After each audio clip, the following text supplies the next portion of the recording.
Did you watch the playoffs last night? I know. Some of you said you were going to boycott. You lied about that. Most of you did not, which is fine.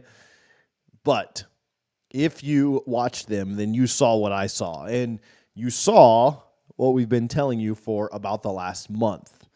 And that was that Florida State absolutely got jobbed and would have competed in last night's college football playoff. Let's talk about both games and then talk about what ESPN had to say afterward. And then maybe we'll close the chapter and the door on this. Maybe not. Maybe we'll talk about it again after the game on Monday night between Washington and Michigan. But then we'll probably finally be able to close the door on it. Now, before we get into it, do you remember why Florida State got left out?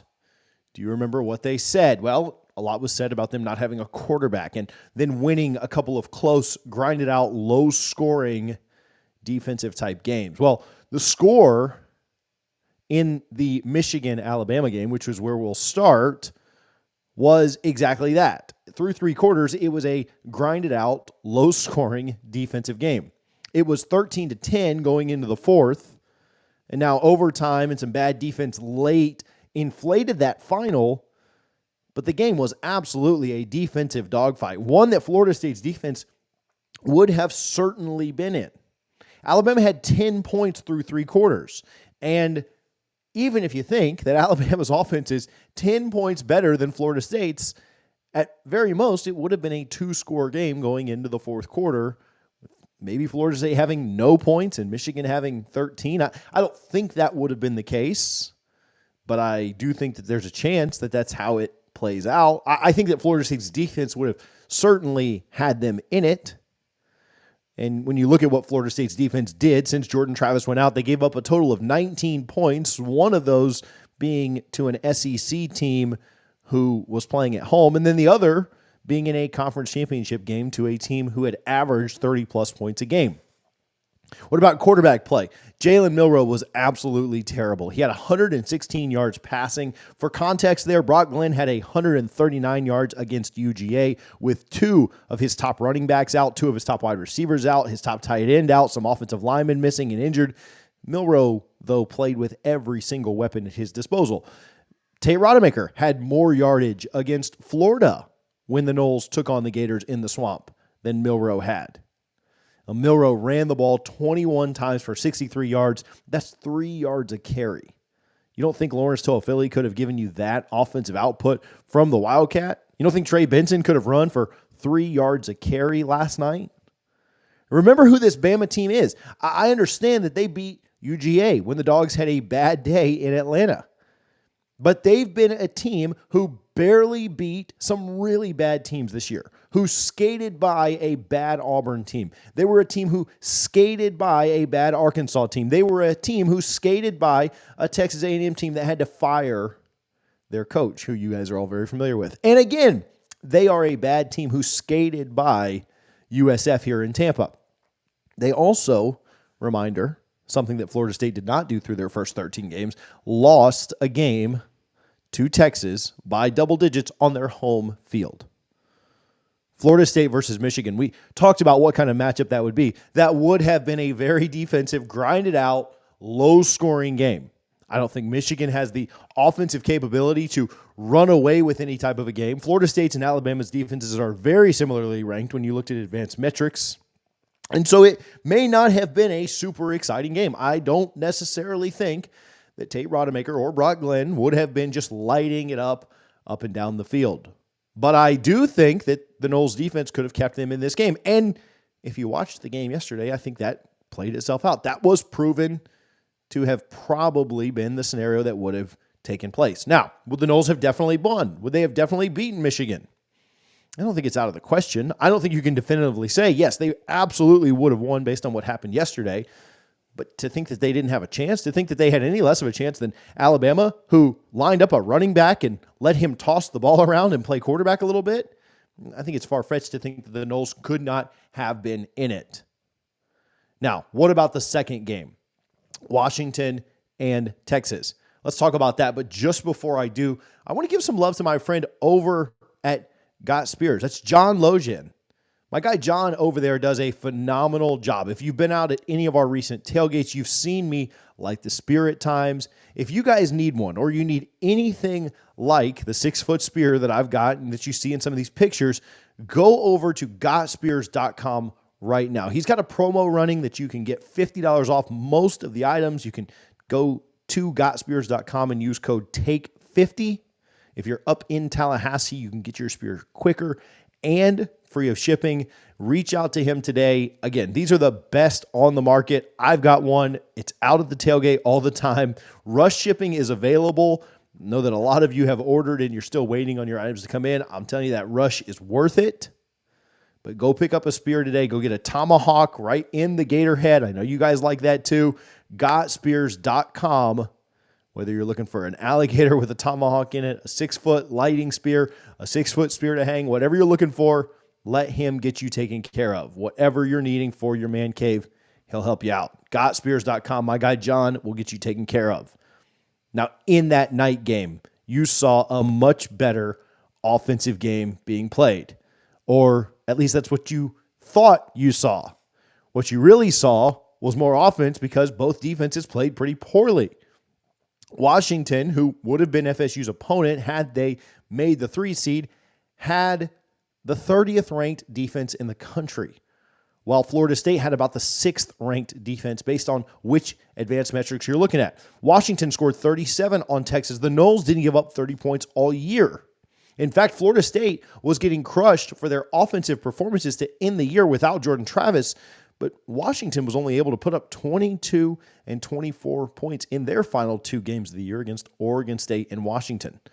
Now, I think that matchup-wise, Washington was the team in the playoffs that likely worried me the most. I just thought stylistically that would have presented more of a problem with Jordan Travis having been out and Florida State's offense not being able to put up a ton of points. Could Florida State have beaten Washington?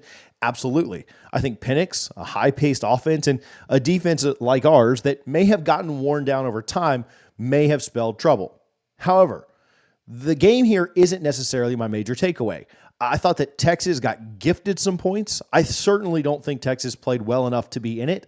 I think that Texas got gifted a Washington miss on 4th and short. I think Texas got gifted a Washington muff. Really, they should not have been in the game. And if not for some late kind of drama, thanks to Washington's coach trying to pull a Mario Cristobal, Texas wouldn't have been in this at all. And again, I don't think Texas played that well. I don't think Washington necessarily played that well. I think they were just that much better than Texas. But there's a reason that Texas was number 7 going into the final rankings. And then by beating an okay Oklahoma State team that had lost to UCF, somehow Texas jumped 4 spots. I don't think anybody thought Texas was that good. They just happened to be the team that got in. And I think that was proven last night. But again, it wasn't necessarily even the gameplay that took me back. It was afterward when you heard what Greg McElroy said. Yes, the same Greg McElroy that said Florida State didn't deserve to be in. The guy who totally flip-flopped and pulled a politician said this. You know, you're just hanging on for dear life. Kind of the way their season's gone, but they always win. They always find a way. It's the most remarkable thing. You watch them offensively, defensively, when someone has to make a play, whether it's a 4th and 1 reverse to Rome Odunze, whether it's a back shoulder throw against Oregon State to Rome Odunze on 3rd and 3 in wet weather, whether it's a great PBU by Elijah Jackson with the game on the line and the championship on the line potentially, they find a way. It's a resilient group that does have a flair for the dramatic, but at the same time, man, they've earned every single thing they've gotten this year, and they're going to be a great possible champion if they can get it done a week from now. A team that just fights and finds a way to get it done, and it may not always look good, but sometimes they win with defense, sometimes it's special teams, sometimes it's offense. A team that just earned it. It was almost shocking to me to hear the blatant hypocrisy being spewed by ESPN over what had just taken place. Florida State was penalized for all those things. Florida State was penalized for winning in different ways. Against Duke, you needed a kick return to kind of jumpstart you. Against teams later in the year, you needed really good defense. Against early teams like LSU, your offense helped you win games. But that's not a problem if you're Washington. It's okay if it doesn't always look good. It's okay if you have coaching blunders. It's okay if any of those things happen. For Washington, it's what they were praised for. And they earned a spot. Did you hear what McElroy said at the end? They earned a spot. It's unfortunate that other teams who won all of their games weren't afforded the same luxury. They didn't earn that spot. Alabama didn't earn their spot. They were gifted that spot. Texas didn't earn their spot. They were gifted that spot. Who earned a spot? Florida State did. But that's not the narrative. McElroy said for weeks, as long as they win, they get in. We did a whole video on that. I don't need to rehash it. And then the morning of the announcement at noon of the College Football Sunday, the selection show, what happened? He completely switched up. He completely went a different direction. And that's where they ended up leaving Florida State out. But when Washington does it, and he's calling the game, oh, he's so proud. He's so proud that they found a way to win. You know, in any other sport, in anything else, if a third stringer was to have come in and won an ACC championship or, say, a playoff game or the last game of the regular season in the NFL to get their team into the playoff, we would applaud that. We would say, man, that's one of the greatest stories in sports. In college football this year, we threw it aside, and we said that that's worthless, and we said that that has no meaning, and we said that that's just not what matters. That should not be rewarded. Unless it's Washington. Unless it's Washington who looks poor at times, then we celebrate it. McElroy was a complete clown for this, and oh man, I watched it live, of course. I didn't boycott. I said I would. I didn't boycott. And then I saw it again on Twitter as well. Frustrating to see. What did the playoffs end up proving? Well, they proved what Mike Norvell said. There's a lot of teams with a lot of abilities, but those teams, talking about Alabama, Georgia, and Texas specifically, showed the ability to lose. And guess what?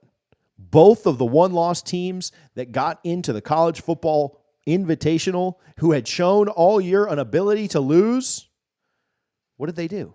They lost. That was, to me, the biggest takeaway from the college football playoffs, was that both teams who had shown you before who they were, remember the old Dennis Green? They are who we thought they were. The teams who had shown you an ability to lose got into the playoff and showed you, just like they did in the regular season, that they were able to lose on the biggest stage. The only undefeated team in the Power Five that wasn't afforded that opportunity was Florida State. They were completely left out, and they were an afterthought in the playoff. I want to talk about this tweet that I saw from Graham Coffey, which I thought summed it up really, really well. He said, the following things are true. And as you start to look at this, and I'll read it here in a moment, why discussion and nuanced discussion doesn't happen on Twitter and in other social media platforms is because people are all or nothing. There's no gray area. It's either this way or the other. There's no way that you can kind of be balanced. It just doesn't exist. And what Graham does a good job of here is trying to look at every single aspect of this.